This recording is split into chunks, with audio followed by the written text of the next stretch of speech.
Sa volleyball naman, malaki ng inabante ng antas ng volleyball sa Pilipinas sa mga nakaraang taon.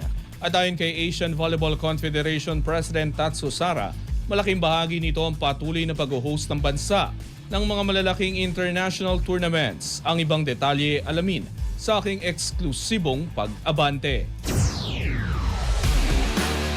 Sports Now. Exclusive.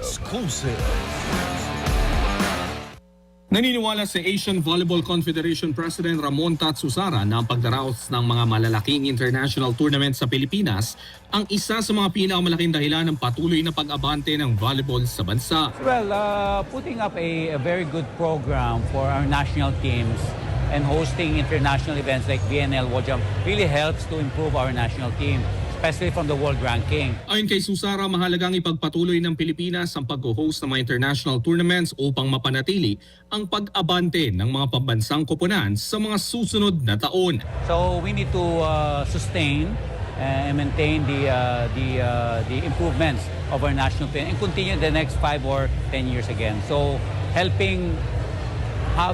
hosting world events, also our Asian events, helps our national team to improve. Ibinahagi rin ni Susara na nagsimula ng paghahanda ng Alas Pilipinas men's at women's teams para sa 2026 Asian Games sa Nagoya, Japan. Kasalukuyang nasa kando ng men's team para sa pagsasanay habang nagsimula na rin ang women's team sa kanilang training camp.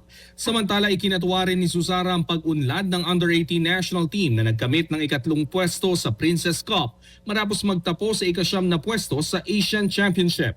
Aniya, mahalaga ang patuloy na pagpapaunlad sa grassroots program sa tulong din ng Philippine Sports Commission. I'm very happy yung under-18 natin are progressing, and this is one of the important underage development program that PS is also pushing, and volleyball in general. Sa patuloy na pagdaraos sa malalaking international tournament at pagpapalakas ng grassroots program, umaasa ang AVC at ang Philippine volleyball community na mas lalo pang aangat ang antas ng volleyball sa Pilipinas sa mga darating na taon.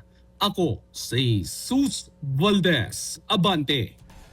Manatiling nakatutok sa Abante, sundan kami sa aming mga social media accounts at huwag kalimutang mag-subscribe sa aming YouTube channel, DWAR Abante Radio, para sa mga eksklusibong balita.